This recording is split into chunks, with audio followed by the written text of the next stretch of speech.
RTHK Radio 3.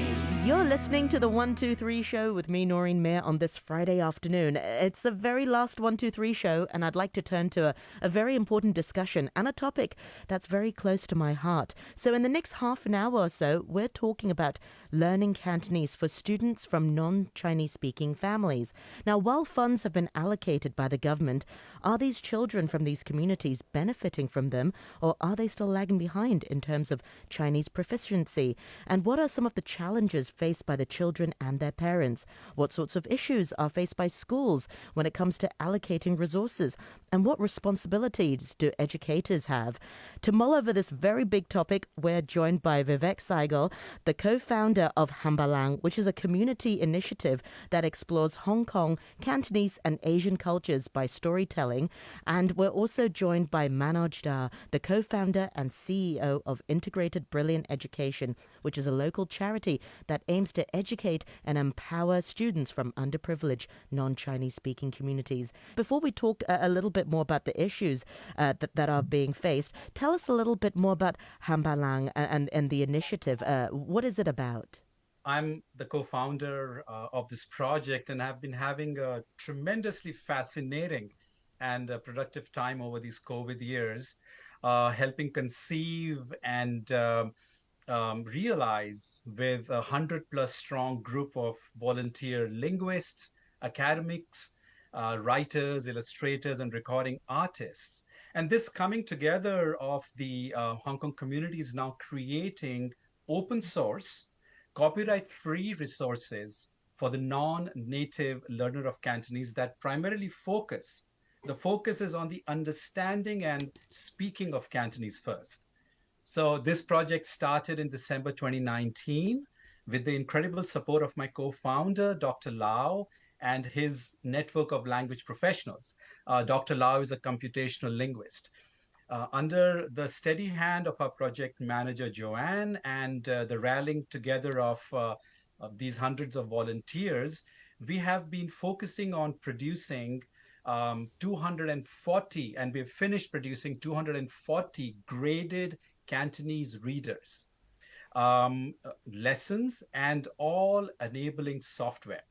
So since last July, we've been starting reaching out to the teaching and learning community like Manoj's, and trying to see if the materials we have created are of some use in the formal learning system as they are in the informal learning system. What sorts of learning materials are you talking about? The primary material that was missing in the market were materials that were written in Yutman. Written Cantonese is also known as Yutman, and had romanization explaining each word, plus a word-by-word translation of that Cantonese word into English or Urdu or Nepalese or Indonesian. So what was missing were these materials that would allow a non-native speaker to take some agency in their own learning.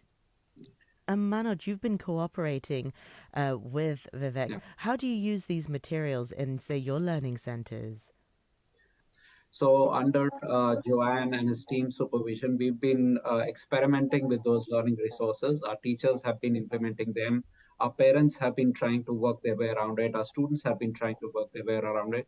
So it's this is a perfect, what should I say, for lack of a better word, a perfect marriage.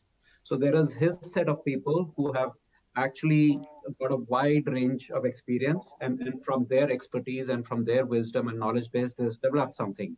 But it's effective, or its efficacy is only possible if you put it into play.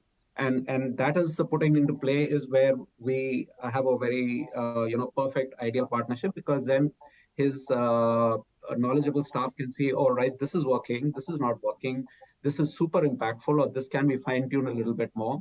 So we have been able to, via our teachers and parents and children, the three basic stakeholders who are the recipients or the beneficiaries of any educational pedagogy, that's where our interface comes in.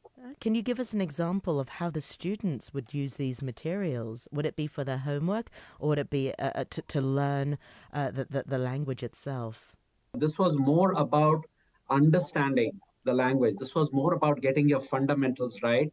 And from the perspective of what will work easy and what will work best for the child. So it wasn't about dumbing down things and stuff like that, but just making it user-friendly. And yeah, that was the perspective.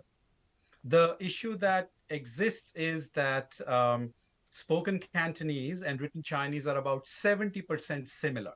30% of it gets different when you write it formally. So typically by age 3, a child born in a Chinese Cantonese speaking family hears 6,000 to 15,000 repetitions of word in a day.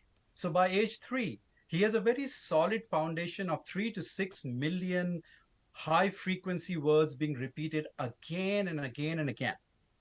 And with this foundation of the oral aspect of Cantonese, he goes into class and then is now taught to read and write.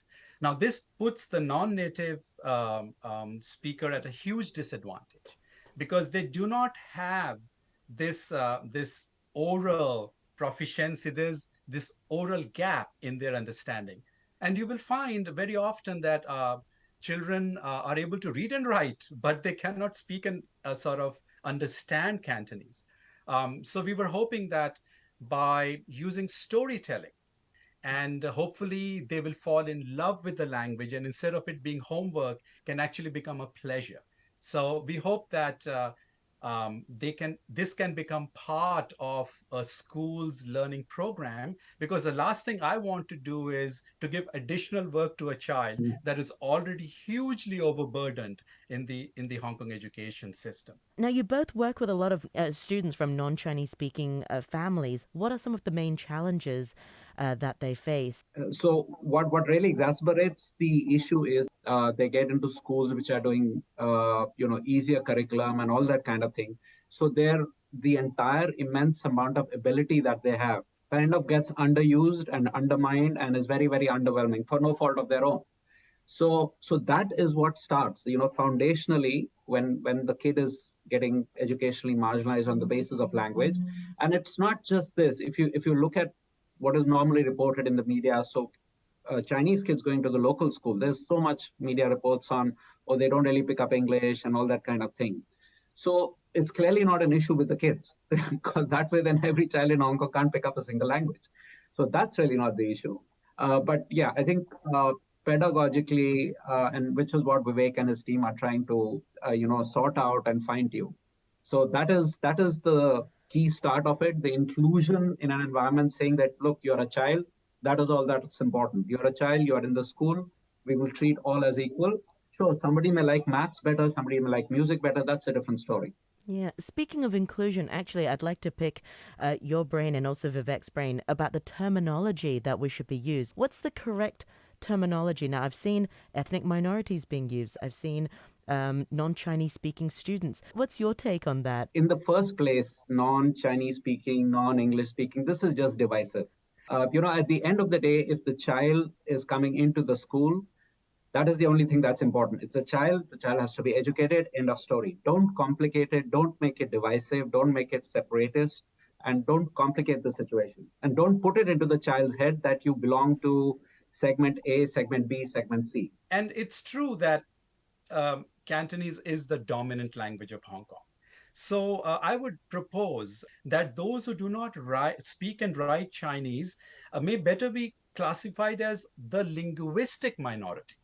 Because when you make it a language issue, a linguistic issue, then the race aspect is taken away from it. Because there's plenty of Chinese people who also struggle with Chinese. There are people from Cantonese families who are returning from overseas. There are our friends from the mainland. By sort of branding these people or us as linguistic minorities, we can take away all the baggage that comes with race, that comes with people treating a certain skin or a certain feature as the issue rather than the language or the acquisition of it as the issue. The thing that happens when you label somebody as a minority within the territories of Hong Kong then you don't realize that actually these are ethnic majorities in the world, like India, Pakistan, Indonesian, and we're already like touching 2 billion, right? So by Woo! calling them minorities, we sort of possibly sort of ignore the fact that their clout and influence extends way beyond Hong Kong borders. And this is to Hong Kong's advantage. Viveik and Manoj, let's also turn our attention to the issue of curriculum. So some people have called for, maybe it is too hard for these students who don't speak Chinese at home. And, because they don't speak it at home, they're going to be lagging behind. So maybe it's easier and it's better off for them to have a separate curriculum. This way, they'll do better in these curriculum. What are your thoughts on that? The same set of people who are talking about dumbing down the curriculum or making it easier for the non-Chinese speaking. Then there is another segment which is talking about dumbing down the English curriculum for the Chinese speaking kids going to the local schools, because apparently, if you went by media reports, the quality of English language speaking amongst the local school Chinese kids is not that great. Some years back, there was this terminology which came out in the media. So the Chinese kids studying in local schools themselves label the Chinese language paper as a paper of death. So I mean, why does it have to be dumbed down for a particular segment of the community when it's not a DNA flaw, it is not a DNA deficiency? The people who are calling for a separate curriculum are arguing the point that it's not a level playing field, and that, some of these students from non-Chinese speaking backgrounds are lagging behind. They're not performing as well. Perhaps they're having struggles, and it's spilling into other areas. It's affecting, frankly speaking, their enjoyment of school. So by having a separate curriculum, these students are able to do well, gain more confidence in Chinese as a second language. Is that okay? It doesn't, no, because when you do this easier language curriculum, then at whatever rate and whatever point you reach, whenever you reach the universities, etc., they will only pick the creme de la creme, and they very clearly know that you have done an easier curriculum, whereas an 18-year-old, your proficiency of the language, and Chinese language is a non-negotiable in DSC. So it's not an option, and it's not like international schools, you do Mandarin, Spanish, German, etc. So yes, if you want to actually do, then you levelize and you rationalize the entire structure for Chinese kids and non-Chinese kids both. What happens when you dumb down the curriculum is that then you take away stuff like you can't apply for a government job. Like, if you do DSC, you are able to get a government job. And if you don't do DSC, then you can't apply for a government job. And we are seeing in the UK, we are seeing in the US that immigrants are fairly capable of serving the nation, right? If they have a place on the table to bring new ideas, bring new thoughts, and this gets taken away. So to Manoj's point, that intergenerational poverty cycle cannot be broken, and then we are just creating legions of welfare recipients instead of creating legions of taxpayers. And I don't see how this can be sustainable. Is this problem unique to Hong Kong, and how can we, what sorts of recommendations do you have for educators and for the government? If you look at the previous generation, so there is a generation of South Asians or ethnic minorities in Hong Kong who are so good, who can think, read, write, speak everything in Cantonese. So it wasn't that they were never able to do it. There was a generation which was doing it. The system at that point in time was more inclusive, and you can find dozens of such people. Believe me, they have all gone through the local schooling system. But somewhere the evolution happened, somewhere the narrative changed, somewhere where people started saying, oh, hang on, this is too simple a thing. Let's complicate it. Let's call ethnic minorities, easier curriculum and all that. So it is just about inclusion, and it is about immersion, treating everybody with respect. Most importantly, please, people need to understand that these are the daughters and sons of Hong Kong. You cannot constantly keep putting label 1, label 2, label 3, label 4. It's just not fair. Finally, Viveik, can you tell us a little bit more? How can we find out more about Hambalang? Have you got a Facebook page, a website? We've got a Facebook page, but our resources are available for all on Hambalang.hk. It's open source. There's no need to register. You can go on our sites, find the videos, find the audio files, download the PDFs, look at the lessons. And if there's any issues, any questions, just send us an email from the website and we'll try our best to respond to you. Excellent. And Manoj, always a pleasure to have you on the program. Vivek, such a pleasure to meet you RTHK today. News. And I look forward to returning to this important topic, I'm sure.